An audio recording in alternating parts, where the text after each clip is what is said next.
Là, on a répondu sommairement à la question, est-ce que votre métier va exister encore en 2030?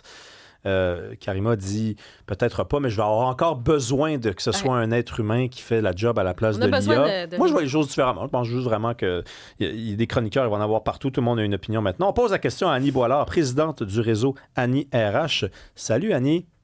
Bonjour à vous deux. Intéressant comme réflexion, hein? Est-ce que votre métier existera en 2030? Pas juste le vôtre, là, c'est nous tous. Ben oui. Oui. Moi, je vous écoutais parler, puis je me disais, c'est drôle, j'avais une opinion différente. Moi, je suis d'accord, Karima, tu disais, le métier de journalisme, oui. Moi aussi, j'y crois parce que je pense que dans un monde où il y aura de plus en plus de fake news, avoir des faits validés, vérifiés, ça va avoir une valeur et ça va être périn dans le temps. Puis, pour ce qui est de l'opinion, hein, tu disais, Rémi, ben peut-être que ça, à voir. Moi, je concorde. Je pense que les gens qui voient leur métier d'animateur de radio comme soit juste mettre de la musique ou lire un bulletin de nouvelles, moi aussi, je pense que ça va avoir une fin là avec le temps. Donc, c'est intéressant de se demander qu'est-ce qui se passe présentement sur le marché du travail avec l'intégration de l'intelligence artificielle. Vous savez déjà que les postes d'entrée dans les entreprises, les postes de commis, de caissier, de réceptionniste, tout ça, c'est très, très ébranlé par l'intelligence artificielle. Ce n'est pas un hasard que nos jeunes aient de la difficulté à percer sur le marché de l'emploi, que le taux de chômage soit élevé. Tout ça est dû justement au fait que ces postes d'entrée initialement qui appartenaient à nos jeunes sont maintenant occupés par l'intelligence artificielle. Moi, ce que je vois dans ma boule de cristal, c'est que tout ça, ça va venir influencer la façon dont les jeunes vont choisir leur métier.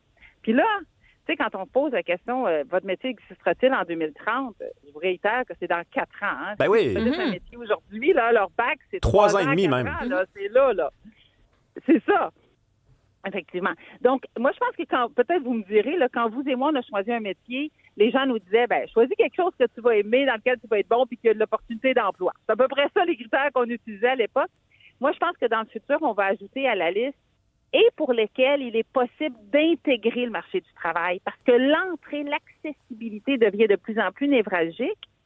Et là, je me présente pas à votre micro juste avec des mauvaises nouvelles en disant « c'est plate pour les jeunes ». J'ai aussi des bonnes nouvelles par rapport à ça parce qu'il y a une étude qui a été conduite par Statistique Canada. Je vais vous donner le titre exact si jamais on a des auditeurs qui voudraient la consulter. Ça s'appelle « Les tendances de l'emploi au Canada à l'ère de l'IA générative, premier résultat ». Et dans ce document, puis je vous confère que c'est une lecture un peu aride, là. Je dis pas que c'est la meilleure lecture de chevet dans le temps de l'été, mais au graphique 2, dans ce document précieux, on a une analyse sur les critères, les compétences que recherchent les employeurs maintenant quand ils embauchent des jeunes. Et dans la bonne nouvelle que j'amenais avec vous, c'est de dire que souvent les jeunes rentrent dans le marché du travail dû à leur connaissance en intelligence artificielle. C'est ça que Statistique Canada vient nous dire. Et j'alimente notre réflexion en nous disant, tu sais, moi j'entends encore des parents qui me disent j'espère que mes enfants ne trichent pas à l'école quand ils font leurs devoirs en utilisant l'intelligence artificielle.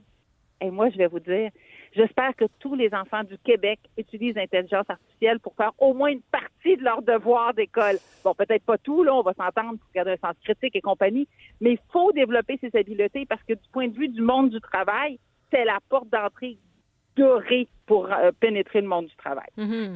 Est-ce que vous voyez ça comme ça? Est-ce que vous le voyez, vous, ce critère d'accessibilité qui va prendre de l'importance dans les choix de carrière? Non, mais je pense que l'intelligence artificielle, ça va être, tu sais, c'est un outil et comment tu intègres l'outil au service de ton métier. Tu sais, c'est dans tous les métiers, c'est comme en journalisme ou que tu sois chroniqueur ou quoi que ce soit. Je pense que ça peut devenir un outil sans remplacer complètement les individus. Fait que je pense que ça va être un peu ça. Mais justement, c'est quoi les métiers d'avenir? Les métiers d'avenir, là, Annie? Bon, alors on sort notre boule de cristal, on regarde ça ensemble. Je vais vous lire une seule phrase du rapport de Statistique Canada dont je parlais tantôt. Puis moi, je le trouve intéressant parce que ça dit, c'est que les emplois les plus exposés à l'intelligence artificielle seront les emplois et sont les emplois les plus susceptibles d'être à temps plein, d'être permanents et d'être les mieux rémunérés. Ça, je trouvais ça intéressant comme réflexion parce que présentement, il y a des gens qui tentent d'éviter l'intelligence artificielle en choisissant des carrières plus techniques. Hein, boulanger, pâtissier, électricien, garagiste, parce qu'ils se disent mon emploi va être protégé de l'IA. Ben qui sait? Parce que Statistique Canada nous dit que non, si vous avez un métier du savoir et que vous intégrez l'IA, un peu, Karima, tu disais tantôt, il faut évoluer dans nos façons de travailler, ça va venir influencer notre travail. Ben vous allez être aussi voire même vous allez bien vous en sortir sur le marché de l'emploi. Je pense que le pire, ce sont les employés qui ont un métier du savoir. En simple, je veux dire un employé qui utilise un ordinateur pour faire son travail, mais qui ne s'initie pas à l'intelligence artificielle. Ce seraient eux les plus en danger. Mais bon, je réponds à ta question, Karima. Tu disais les métiers du futur. Je nous en donne 5. Mais attends une minute, Annie. C'est quand même spécial ce que tu viens de dire, là, parce qu'il y a 20 ans, on aurait dit à quelqu'un, on aurait demandé, on t'aurait posé la question à toi peut-être, c'est quoi les métiers d'avenir? Tu m'aurais probablement dit, si vous avez un ordinateur, probablement que vous êtes fait pour l'avenir. Puis là, maintenant, ceux qui ont un ordinateur et qui ne sont pas initiés à l'IA, ils sont quasiment en arrière des boulangers. Exactement. Ça, je trouve ça très préoccupant. Moi, les gens qui ont un métier du savoir, qui ne s'initient pas et qui n'intègrent pas l'intelligence artificielle dans leur travail, c'est eux qui se mettent le plus à risque. Puis c'est intéressant, tu nous ramènes dans le temps, Rémi, parce que rappelons que quand il y a eu la révolution industrielle, ce sont surtout les cols bleus qui ont été impactés par les changements. Puis à tort, au début, quand on annonçait l'intelligence artificielle il y a 4-5 ans, puis on disait ça s'en vient, on pensait dans nos boules de cristal que ce sont les cols bleus qui allaient être les plus impactés. Mais non, maintenant, c'est manifeste. C'est vraiment les cols blancs, les employés du savoir, et c'est aussi documenté dans plusieurs études. Bon, j'ouvre notre boule de cristal, 5 métiers d'avenir. Pour inspirer ma réflexion, moi, j'utilise les pensées d'une personne qui s'appelle Sid Naour de l'entreprise Tampin. Je trouve qu'il y avait beaucoup de réflexions. La première chose, entrepreneuriat. Je vous nomme ça parce que quand on regarde les statistiques sur les choix de carrière des jeunes, ça revient présentement en 26. Les jeunes veulent partir leur entreprise. Et quand on regarde les opportunités qu'offre l'intelligence artificielle, pour moi, il est assez manifeste que initier des entreprises, c'est-à-dire trouver des solutions aux problèmes du quotidien grâce à des solutions technologiques, ça va être assez accessible. Donc, pour moi, ça, c'est un métier de l'avenir. Là, peut-être me direz-vous, ouais, mais là, c'est facile pour tout le monde de partir sa boîte, il va y avoir de la compétition.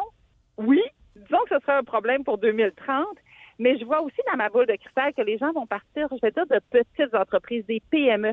J'ai en tête ici, là, 2, 3, 4 employés, un chiffre d'affaires entre 1 et 5 millions. Je vois pas là, que les jeunes vont partir de multiples grandes multinationales. Je pense pas que c'est dans ce sens-là, l'entrepreneuriat. Deuxième métier, les menuisiers manuels. On disait tantôt, c'est une façon de protéger son employabilité. Tout ce qui est relié à la construction, à la mécanique, mais aussi tout ce qui est pâtissier, là, boulanger et compagnie, photographe, tous ces métiers techniques vont avoir un avenir. Là, vous me direz peut-être, ouais, mais l'IA est déjà capable de construire des maisons. Donc, on mettait l'IA dans une usine, il va être capable de faire de la construction, oui, dans un environnement aseptisé. Mais nous, au Québec, je pense que vous êtes d'accord avec moi, souvent nos bâtiments sont vétustes. Non, c'est pas vrai, ça. On n'a pas d'école et de bâtiments gouvernementaux qui sont vétustes. Mais ça veut donc dire que souvent, les manipulations que font là, nos plombiers, nos menuisiers, c'est comme des petites œuvres d'art. À chaque fois, c'est unique pour répondre au problème de cet établissement-là. Et ça, je pense que c'est pas demain la veille que l'IA va être capable de faire ça. Troisième métier. Oui, rapidement, 3, 4, 5. Oui, je vous fais ça rapidement. Oui, les métiers, on va voir des humains. Alors, moi, je vous parle à distance aujourd'hui parce que je m'en vais voir un show de Jack Johnson à Toronto. Ce genre de truc-là. Voir des humains sur scène, des artistes, des comédiens, des chanteurs, ou encore voir des gens, qui, par exemple, en service à la clientèle, barman, cuisinier, tout ce qui est sommelier. Des hologrammes, la prochaine étape, là, des deepfakes en hologramme.